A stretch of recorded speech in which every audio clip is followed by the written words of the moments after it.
What's up, y'all? My name is Devontae, and I sacrifice my time so you don't have to.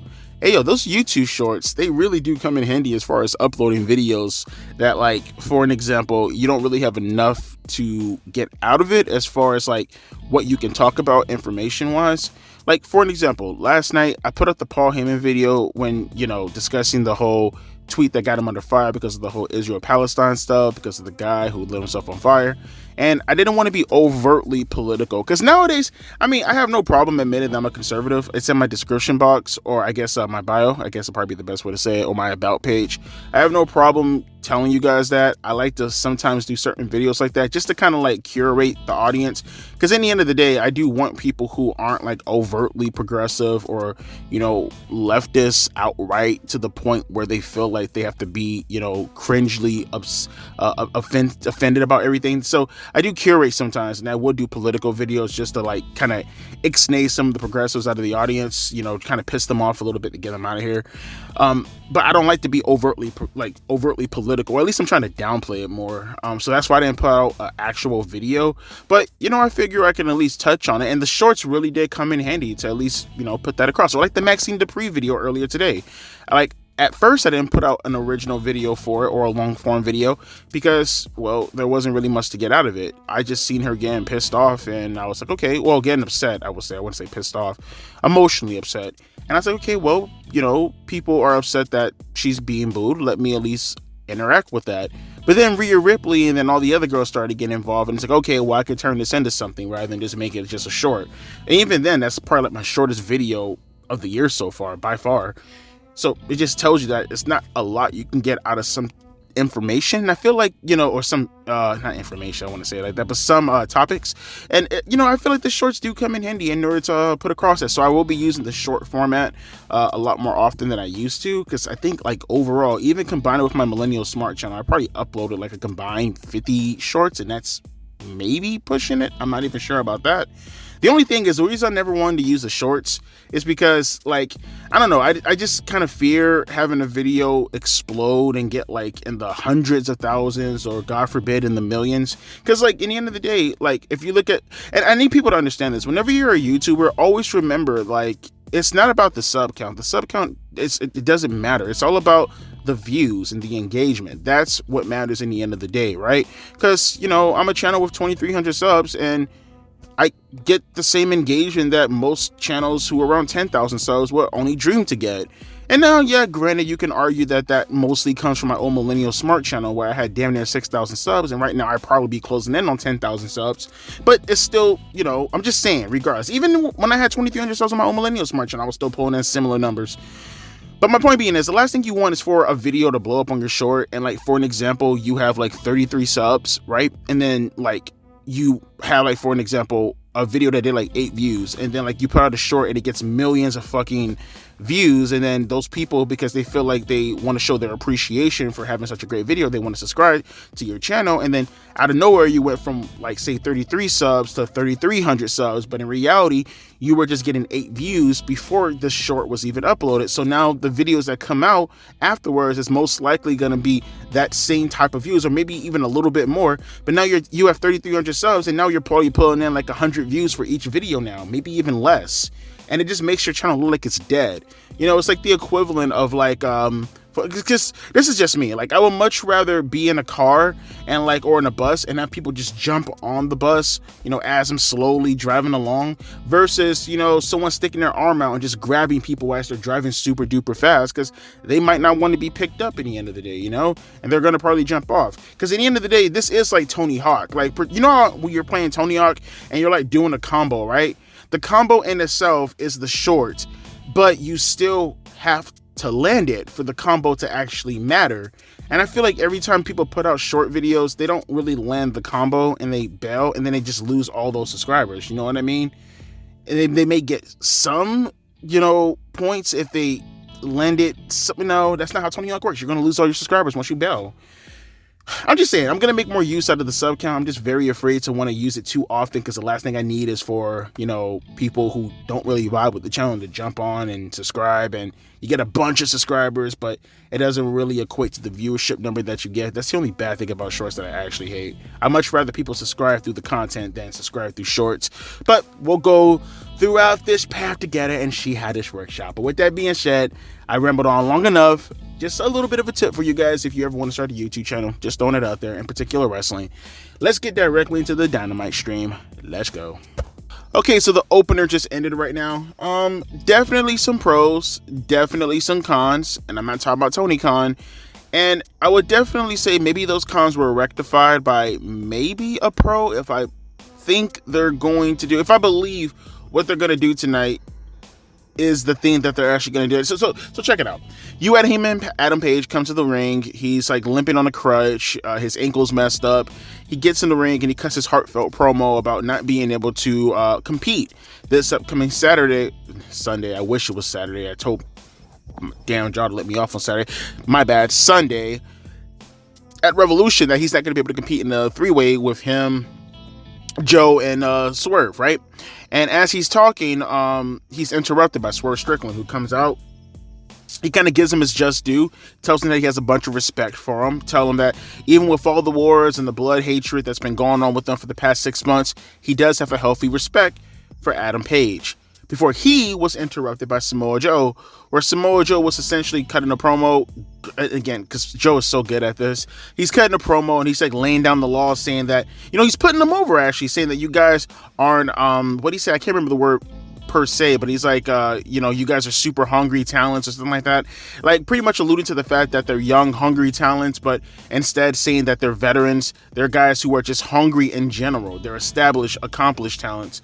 But then he went on to say that that doesn't mean anything, because in the end of the day, he's going to beat the crap out of Swerve Strickland. And he kind of gave away what was going to happen here by saying, I don't care if it's going to be you two or Swerve by himself, because that's kind of alluding to the fact that it's still going to be a three-way. Have no clue why he said that. Kind of, a little bit. I'm not going to say it ruined the promo, because as if, we didn't know this was going to occur. Maybe not so soon, but we'll get into that. I'm just saying, like, maybe he could have just slowed down a little tiny bit as far as that promo was considered. Because he kind of, like, I don't want to say, like, he spoiled it, but he sort of kind of did. But I guess that only matters if you were actually paying attention, right?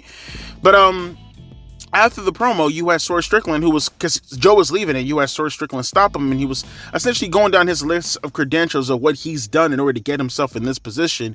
And one of the things he said was that he broke into Hangman Adam Page's house, and, he threatened his baby, and he touched on also beating the crap out of Nick Wayne and leaving him in a bloody pile of his own mess at his training grounds up in his house and somewhere in Washington, bumfuck USA.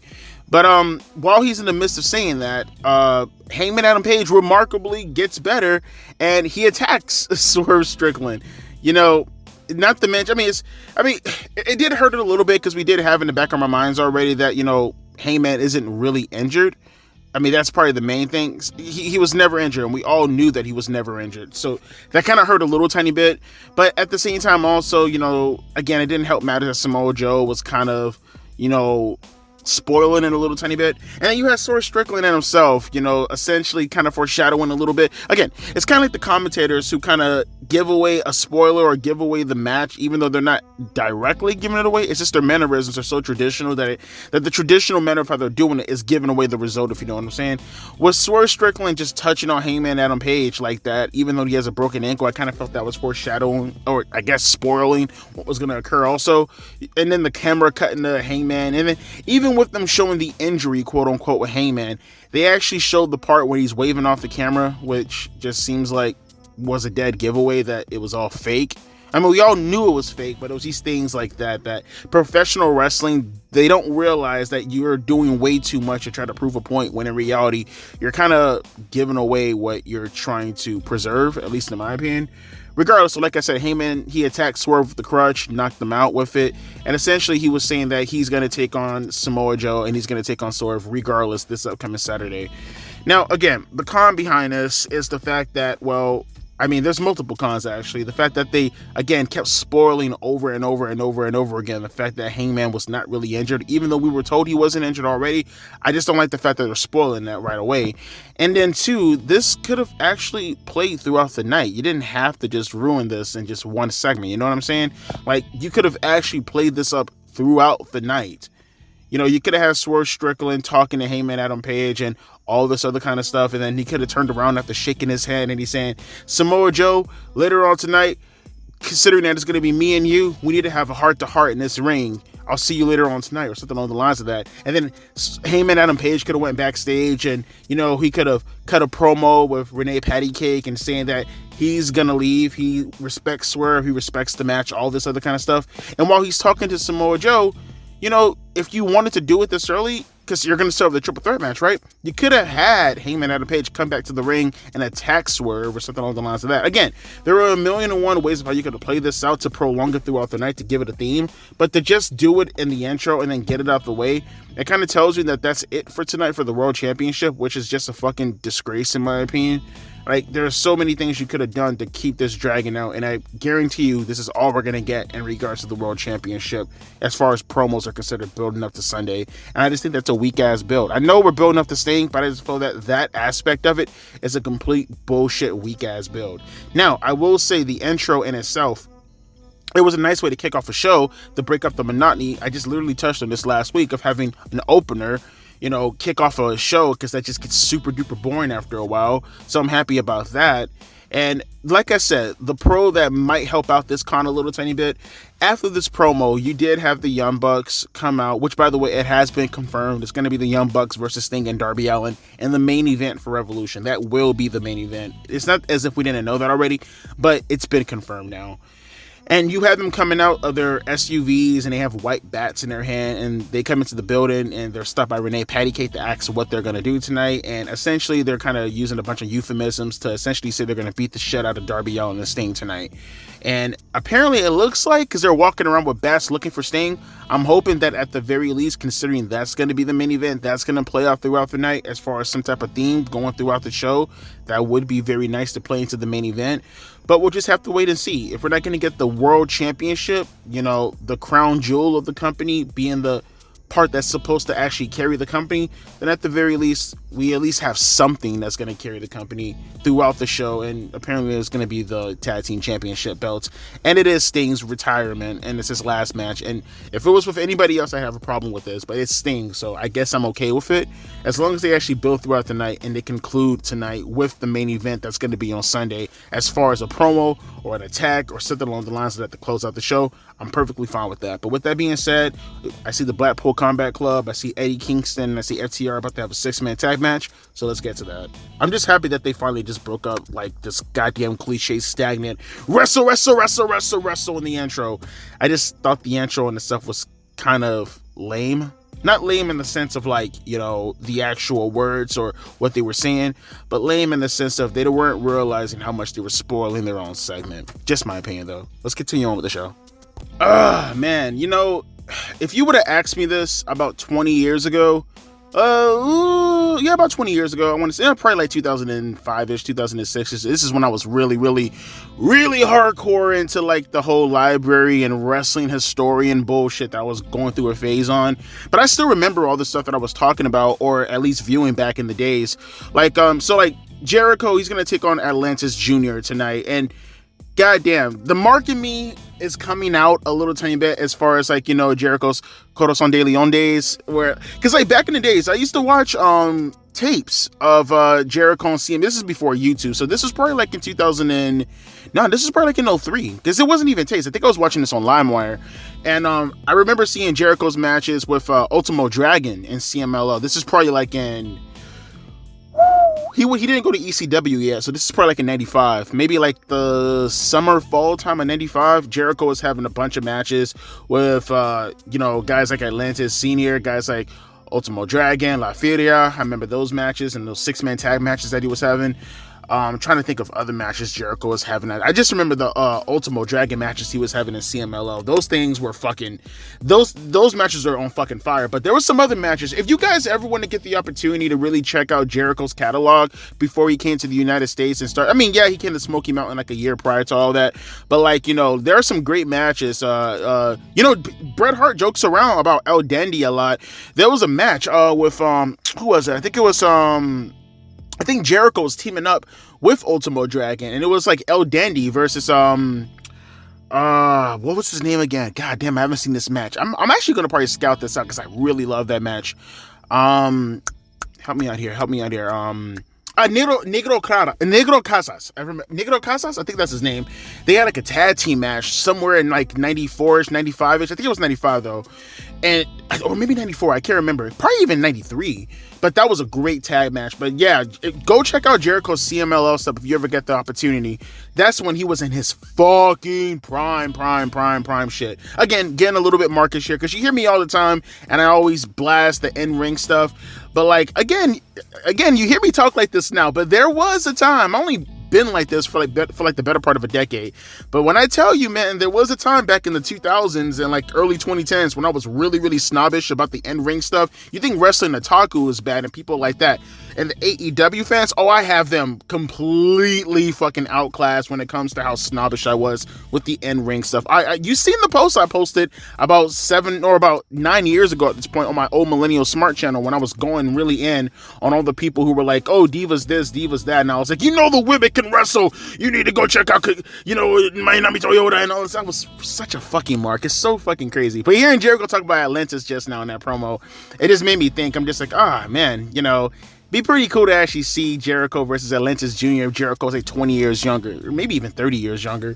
But I mean, I'm looking forward to the match, but at the same time, just for nostalgic reasons. But then at the same time, it's like, Jericho's not the same performer as he used to be. So, whatever. We had this tag team match though with the Blackpool Combat Club, and you know, it was a fine match. The finish I thought was kind of corny with all the synchronized bullshit, because the opener stuff was actually pretty decent, but they had all the synchronized punching and elbows, and it was kind of lame. But then they kind of fixed it back up with the ending with Danielson tapping out Eddie Kingston with the triangle choke, and he's kind of bleeding on the mouth and everything. And it was a decent match. I just kind of felt like it was a little bit too synchronized for my liking. But hopefully those guys should have a decent match coming into Sunday. I wish there was more stuff to happen as far as the story is considered. But, you know, I guess with those 6 guys, I can kind of make a little bit of a ruling. And, you know, I'll set that to the side as far as negating any of the story premises just because of who the characters are as far as the wrestling being the end-all be-all for them. But Will Ospreay's in the ring, so let me see this boring guy cut a fucking promo. But seriously, go check out some of those Jericho matches I was just talking about. Those are fucking classics. Alright, so we have Orange Cassidy and Nick Wayne coming up for an open challenge for the International Championship, which I think is stupid because obviously Orange Cassidy isn't losing the International Championship. You could have just made this non-title. Again, this is one of those things where AEW, and I think professional wrestling does this as a whole, in my opinion, but I see AEW do this more often than not, where like they'll take something and then they, again, just like the opener tonight, as far as over-embellishing on what you're trying to get across, and it kind of, you know, spoils a bunch of things going forward. This match right here, it had no reason to have an international championship on the line. You didn't have to put it on the line. Just have Orange Cassidy versus Nick Wayne. I mean, we know Nick is gonna, well, actually, we don't know if Nick's gonna lose, because you could have had some interference coming into this match with Christian, or, you know, maybe somebody from the Undisputed Kingdom. Anybody could interfere, and you actually wouldn't know what way this match is gonna actually go as far as the winner is considered. But with the international championship being on the line, it's like you only have 2 ways to go about this. Either it's going to be a disqualification, or it's going to be a count out, or Orange Cassidy is going to win. But what we do know is that there's not going to be a title change. It's just dumb. You didn't have to do all that. And they're about to wrestle right now. But really quick, I do want to touch on this really fast because they touched on it during the entrances. I didn't get the opportunity to touch on this outside of the community post, but just a reminder, we did lose Ole Anderson, one of the original 4 Horsemen, and unfortunately, earlier today, we did lose Virgil, Meat Sauce Man himself. And, you know, with Ole Anderson, it's a little bit of a tricky situation. I had a bunch of people asking me, like, oh, what's so bad about Ole's past for you to say something like that in your community post? If you're not aware, Ole Anderson, and again, I'm one of those people where I like to keep things into context. I like to think to myself that Ole was born in 1942. He was in that Jim Crow era. I mean, he's a Southerner. So I always have to keep in the context and say to myself that, yes, Ole was, from all accounts, from what I heard, a humongous racist, even going throughout the 80s when he was in his 40s, just a brutal, disgusting old man when it comes to his racism and whatnot.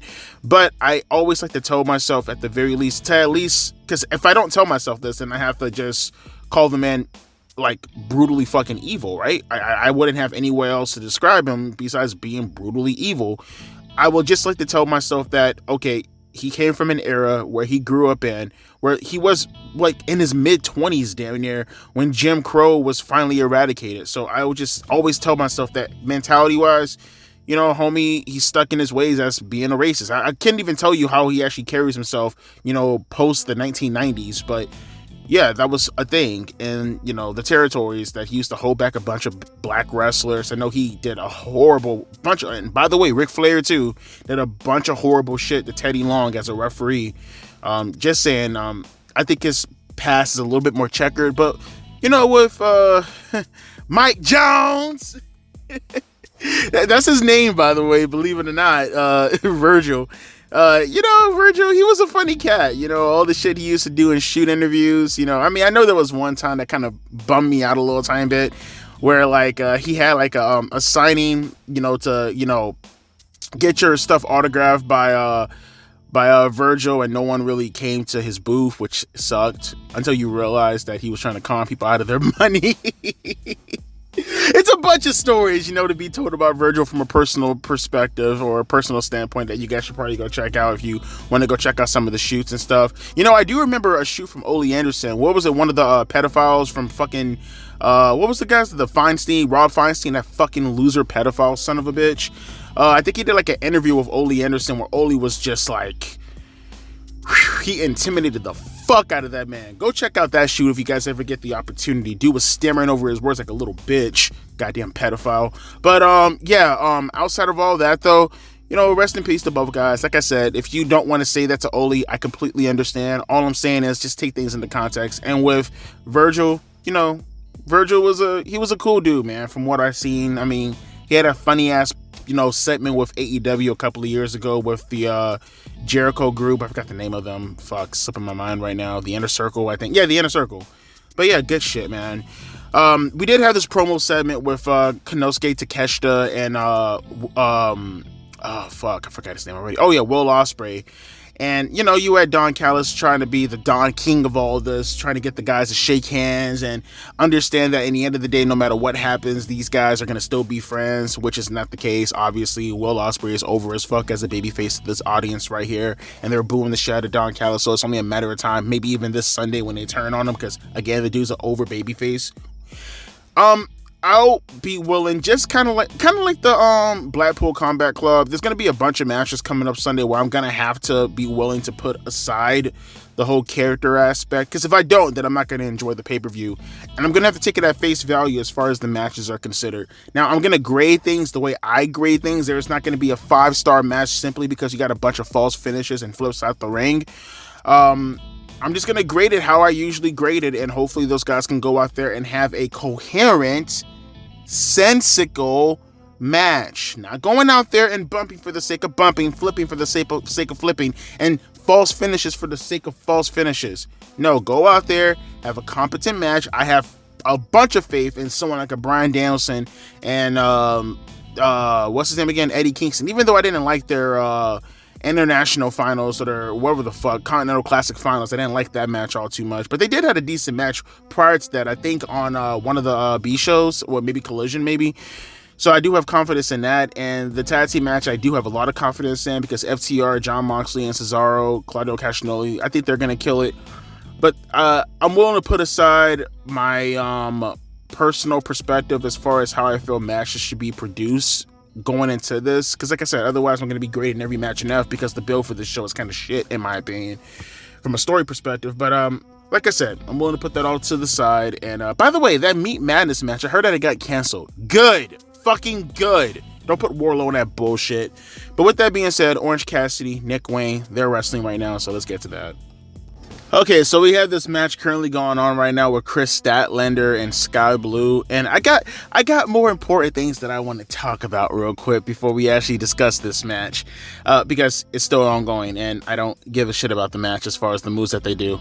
I just give a shit about their bodies. But before we talk about that, couple of miscellaneous things. We had this Bang Bang Scissor Gang cringe fest that was going on that I don't even give a fuck about. Although I am happy to see Jay White in his rightful position as a bitch ass jobber loser bitch. Eddie Kingston had a promo package, that's a terrible word, holy shit. He had an interview, excuse me. Wow, am I drunk? And I thought this was going to be something that was going to happen throughout the night, but it's just happening in sparse segments. You had Nick Jackson and his brother, fucking, what the fuck is his brother name again? Matt Jackson. They walked up to Eddie Kingston to disrupt his interview with Renee Pattycake, and essentially we just got some bullshit segment with them. Again, I thought this was going to be a lot more funner with those guys throughout the night, but apparently, no, it's not. We had this match with Nick Wayne and Orange Cassidy. You know what's crazy about this match? I mean, you look at them, man, you know, kudos on Orange Cassidy as far as looking relatively young. You guys wouldn't have any clue that Orange Cassidy is legitimately beyond well older enough. Actually, his age discrepancy with Nick Wayne is actually a lot farther away than mine's and my own mom. My mom has me by 20 years, but like barely 20 years, you know what I mean? Like, it's only a couple of months shy of 20. My mom's birthday's on the same day as The Rock's, like everything, May 2nd, 1972. But you, and actually, now that I think about it, was The Rock was born in Miami, right? Or was he born in Miami? I don't even know what The Rock was. My mom and Rock could have probably been born in the same hospital on the exact same day, now that I think about it. Whatever. No, my mom was born in Las Vegas. What am I talking about? I'm stupid as fuck. But no, yeah, it's just crazy to me. I'm looking at Orange Cassidy and Nick Wayne, and it's like, damn, they got a 21-year difference in age, and you probably wouldn't even be able to tell, would you? But yeah, Orange Cassidy is well more older than enough to be Nick Wayne's dad if you really want to. Actually, I actually looked this up. Orange Cassidy, he started his career like a year and a half damn near before Nick Wayne was even born. He started in like March or February of 2004, and Nick Wayne was born in July of 2005. Crazy, right? Actually, I got Nick Wayne by 13 years. Damn near old enough to be his own dad also. Crazy, right? But going on though, we're having this match right now, and I'm looking at this match, and I'm saying to myself, like, man, this is so lame. I don't get the whole, and I talked about this already with the whole, you know, BS having the championship match online, but it goes a little bit further. You had Nick Wayne take one of the turnbuckle pads off the turnbuckle, and I'm looking at this, I'm like, why did you take it off for? It didn't even play into the match. He did it to distract the referee, turned right into an orange punch, and then took the pinfall. And I'm thinking to myself, okay, maybe the turnbuckle pad is going to stay off throughout the rest of the night, and then somebody else is going to use it in their match. Nope. Because I'm looking at this match right now, and I see the turnbuckle pad, it got put back on. So it's like, okay, that's pretty lame. And this whole match was lame. And then you had freaking Roderick Strong come in after the match and try to beat up Orange Cassidy. He's like, God, don't try to build this up now. You guys suck, alright? Fuck this match. I mean, I'm pretty sure they're gonna probably have something with what's buddy's name again? Trent Beretta. Maybe he's gonna turn on Orange Cassidy up on Sunday. I don't give a fuck. I don't give a fuck. But let's get back to these women real quick. I'm probably gonna put a community post out on this. What? Because I'm looking at Chris Statlander's booty, and I'm looking at, God diggity damn, Sky Blue. And again, I think it's over exaggerated as far as the butt is concerned. Oh wait, actually, hang on. Their match just ended, and I'm looking at the Young Bucks again. Give me 1 second. Okay, they want me back with that little skit they did backstage with the Young Bucks. I'm gonna talk about that in a second. Let's talk about something a little bit more important. The AEW girls' fat asses. Because there was a lot of junk in the trunk in this match, and I'm looking at all the girls, and you know what? Can I do something real quick? I'm very curious. Let me look at this real fast. AEW roster. Let me see. I feel like I should probably do like a tier list on this. I feel like I did this already last year, right? When I graded all their asses. But yeah, let's do that again. Let me look at this list real quick. I'm very curious. I mean, who has the sexiest women? I'm not gonna look up what you call it, but I'm curious about this. Hang on for a second. Abaddon, who cares? Anna Jay, ooh, she fine as fuck. Athena, fine as fuck. I don't know what the fuck a Billy Starks is. Deanna Peraza, ill. Diamante, I think I know who she is. The lesbian Cuban girl, don't give a shit. Britt Baker, ill. Emi Sakura, ill. Harley Cameron, don't know who she is. Wait, no, that's the girl that stab people, right? No, who cares? She's gross. Hikaru Shida, she's pretty, but body, not really on point. Jamie Hayter, I want to fuck the shit out of her. Julia Hart, pretty, not really a body. Kiera Hogan, once had booty. Chris Statlander, want to fuck the shit out of her. Layla Gray, don't know who the fuck that is. Layla Hirsch, lesbian, who cares? Madison Rain, gross. Mariah May, pretty, body, no. Marina Shafir, gross. Megan Bain, don't know who that is. Mercedes Martinez, gross. Nyla Rose, Paige Van Set, I want to, but she's kind of gross too. When I seen some of her page posts, I mean, she has something like tissue stuck in her butt on one of her posts, man.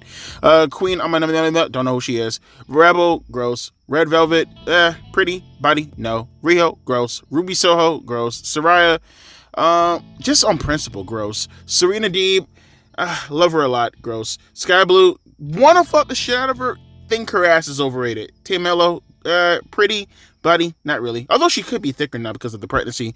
Tia Valkyrie, gross. Thunder Rosa, pretty in the face, body, kind of on the fence about. Timeless Tony Storm, want to fuck the shit out of her. Willow Nightingale, want to fuck the shit out of her, although her face is gross. Yuka Saka, don't know who she is. Sounds Japanese, gross. Now let's go to the WWE real quick. Let's go to the WWE women. I'm very, very curious.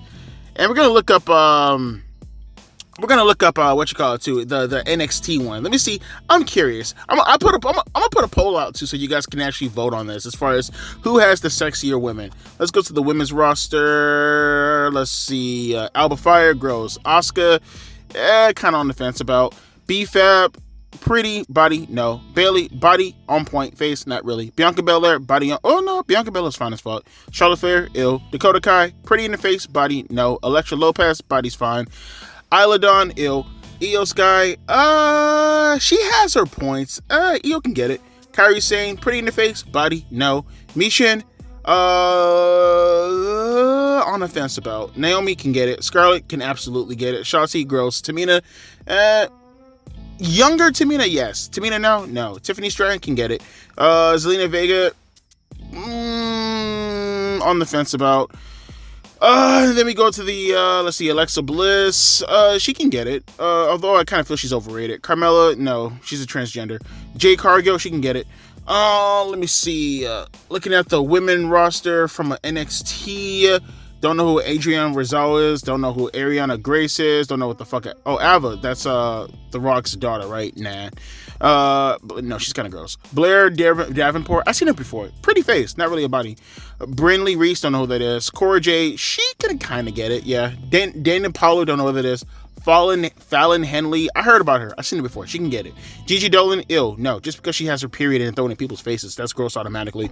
Izzy Dame, don't know who that is. JC Jane, that's the girl who feuded with Gigi. She can get it. Jada Parker. I think that alone just kind of kills this whole entire thing.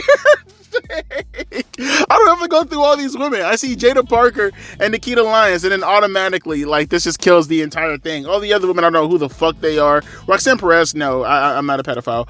And, like, you know, like, the rest of them, like, no. Like, really, Jada Parker and, you know, okay, debate over with.